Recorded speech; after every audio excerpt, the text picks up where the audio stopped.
All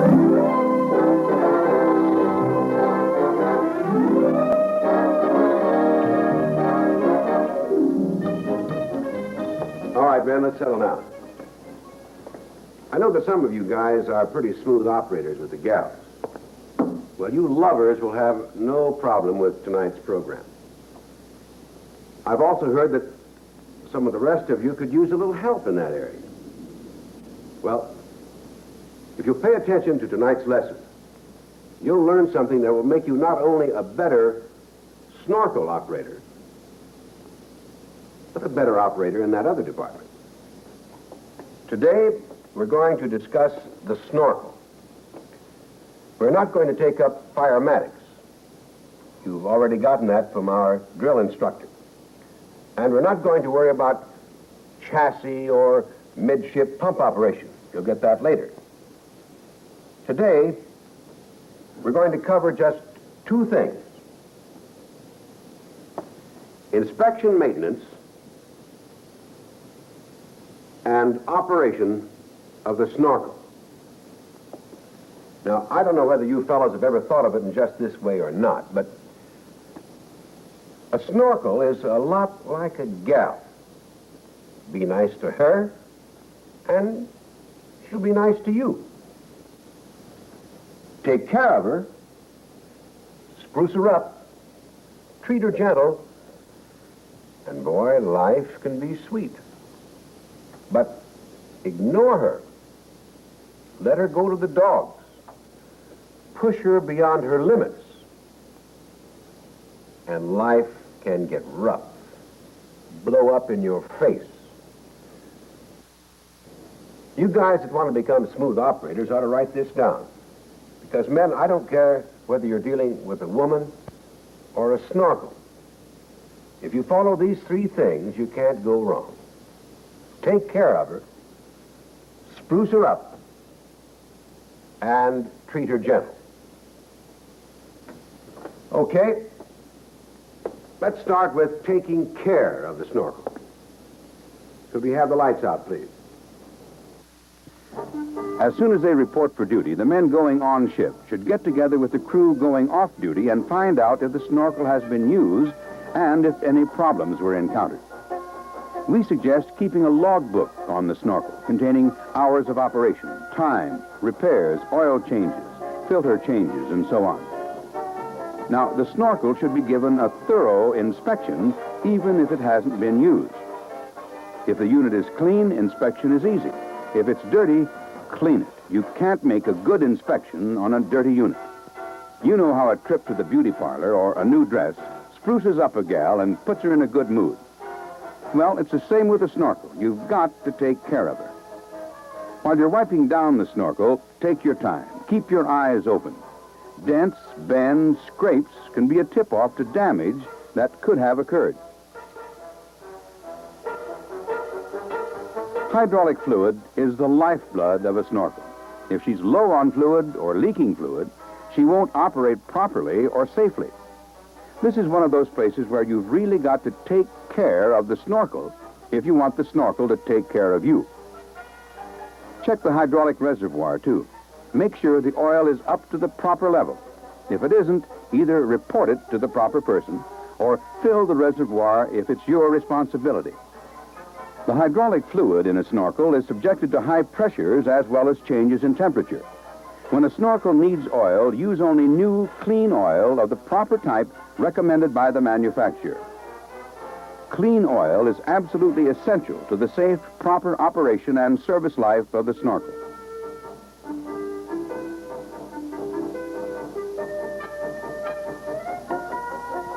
After you've added oil, check the level again.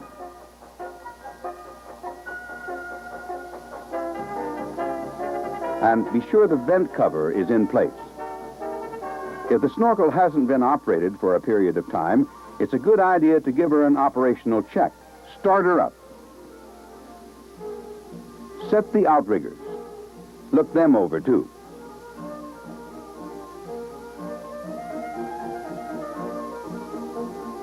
Before you operate her, check the linkage on the boom safety stop for free movement and proper operation. While you're doing this, inspect under the platform, too.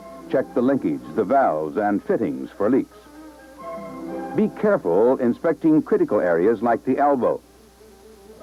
Check cylinder attachment points, holding valves. Look inside the elbow. Check hoses and fittings. Inspect the boom linkage carefully. Check the leveling bracket and leveling rods. Make sure all retaining caps, bolts, and roll pins are okay. You could be the next guy up on the platform fighting a fire. You wouldn't want anything coming loose, would you? Now here's where the power that puts you in the air and keeps you there safely is generated. Inspect it very carefully. Cracked paint showing rust at a weld could be a tip-off that the Snorkel has sustained overloads or shock loads that could have weakened or cracked welds. Okay, now the next thing to check are the 3 holding valves on the cylinders. There are 2 holding valves on the lower cylinder,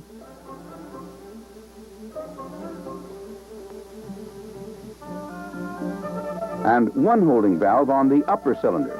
Here's how you check them.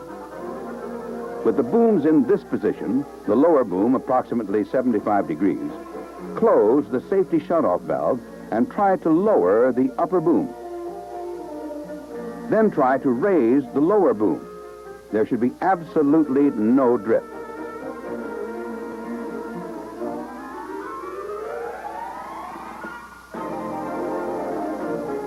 Now move the booms to this position.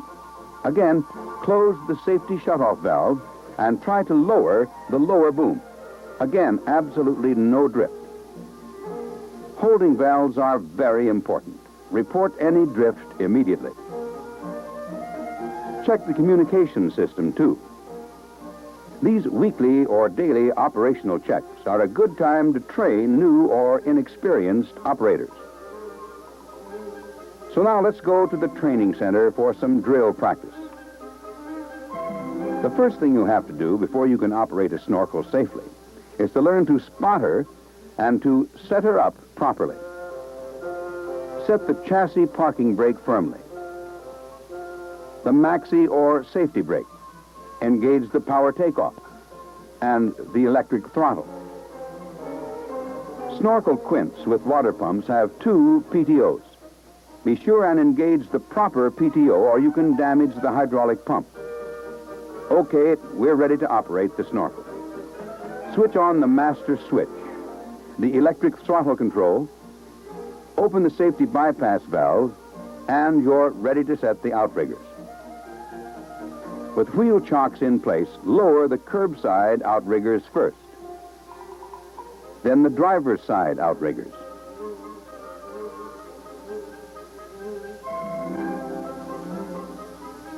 This is recommended because the driver's side outriggers also control the lower boom hydraulic lock. However, if you're working on a high-crowned road or slope, it's mandatory to set the outriggers on the low side first, whichever side that might be. While it's not necessary to have the Snorkel perfectly level, this procedure will give you a near level and stable condition. And don't try to pick the truck up with the outriggers. This could cause trouble. Here's another good habit. When operating off paved roads, place large bearing pads under the outriggers to keep them from sinking in and letting the Snorkel tip. Sometimes it's necessary to set the outriggers on a curb or raised surface. In this situation where it's impossible to get the normal spread, the platform operator must reduce the platform load and not operate as far over the side as he normally would. He does not have the normal stability. He could tip. Okay, with the outriggers properly set, release the upper boom mechanical lock. When you get into the platform, assume a solid, steady stance with legs apart, the left hand on the monitor or the platform rail. This will keep you from swaying or rocking. Remember what we said about treating a Snorkel gently and being a smooth operator? Here's where it all starts, with the way you handle the controls. Always open the controls slowly until movement starts.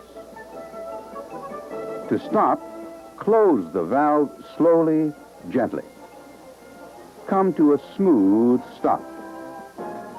Be a smooth operator, a safe operator.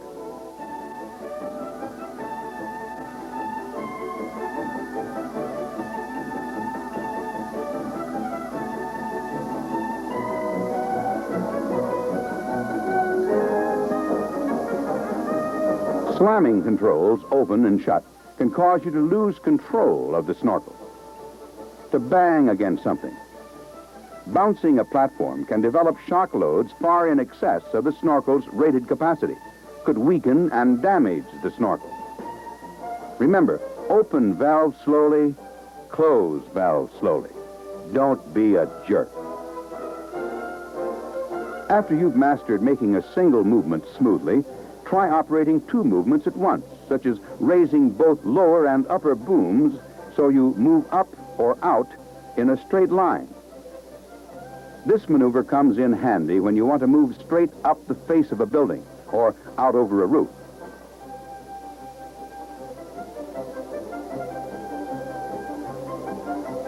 It's easy to master this technique as long as you remember to move the control slowly, getting first one movement going and then moving the handle slowly again to get the second movement going. There are several safety devices built into a snorkel to keep you from getting into trouble. A very important safety device is the boom safety stop. When the lever at the rear of the platform contacts the upper boom, both the upper and lower boom hydraulic valves are neutralized by direct mechanical linkage. This prevents the operator from raising the upper boom too high. A smooth operator will be aware of boom positions and avoid actually letting the lever come into contact with the upper boom. A good rule to remember is always keep the snorkel platform outside the snorkel chassis. Develop the habit of looking down occasionally as you operate. If you're getting over the chassis, move out.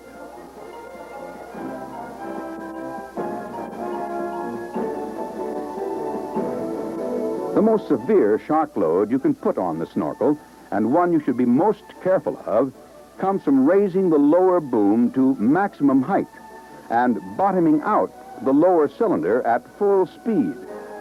Avoid this. Another safety device to help you avoid this, the red indicator light at both the platform control and lower control comes on at 80 degrees. Even if you're on a hill, it alerts you that you are approaching maximum elevation of lower boom and warns you, slow down, Buster. A smooth operator will work to develop a sense of boom positions and learn to avoid bottoming out the lower boom cylinder. Speaking of steep hills, here are some tips to remember. Spot the snorkel facing uphill.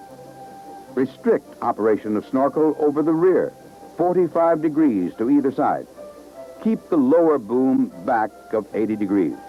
Do not carry full capacity loads. Another safety feature is the amber light at the platform control. It warns you when lower boom is too low and the boom cylinder might contact body panel or hose chutes. Watch for these warning lights. Be a smooth operator. Stay out of trouble. Remember what I said earlier, that a snorkel is just like a gal. Treat her right, and she'll treat you right. But treat her wrong, and look out. Now, there just might come a time when you'll have to work your way into and out of a tight spot. Believe me, you'll feel a lot better about it if you've practiced and know how to do it smoothly, safely.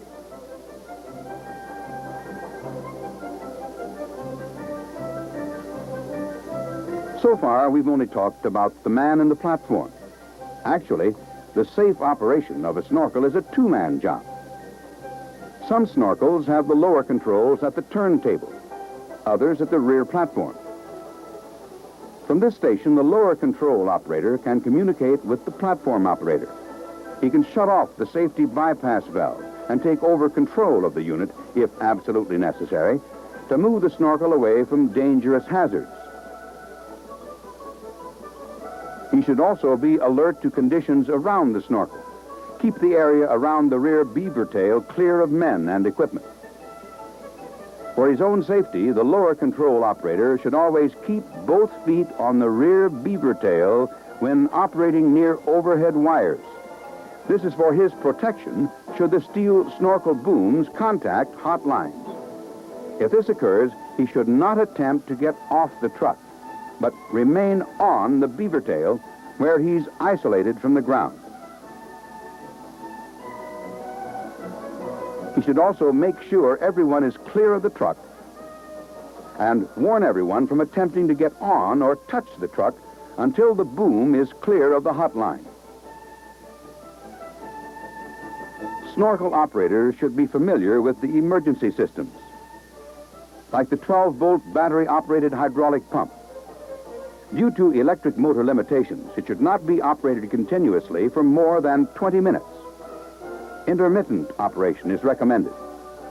Turn off the electric hydraulic pump when movement is not required. In the event of loss of all hydraulic power, a second man can rotate the turntable with a manual crank, while either the platform or lower control operator holds the rotation valve open. The platform can be lowered to the ground by gravity by opening the emergency bleed-down valve.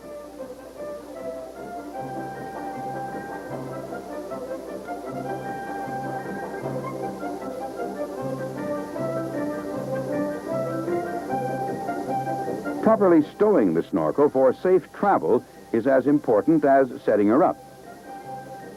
The ground control operator is in a much better position to line up booms with the boom support.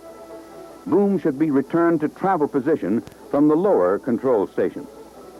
This keeps operators familiar with the lower controls, which have a different feel from the platform control. Make sure the hydraulic boom lock is open by putting a little down pressure on driver's side outriggers. With both booms safely locked in the travel position, then raise the outriggers, which will close the hydraulic boom lock function. By the way, remember what we said earlier about not putting the outriggers down too far? This guy didn't remember. He set them so hard that they have mechanically locked, and the hydraulic cylinder won't retract them. Here's how we get him out of trouble. Reset all outriggers lightly. Swing boom to opposite side of truck. Lift the outriggers until they're free.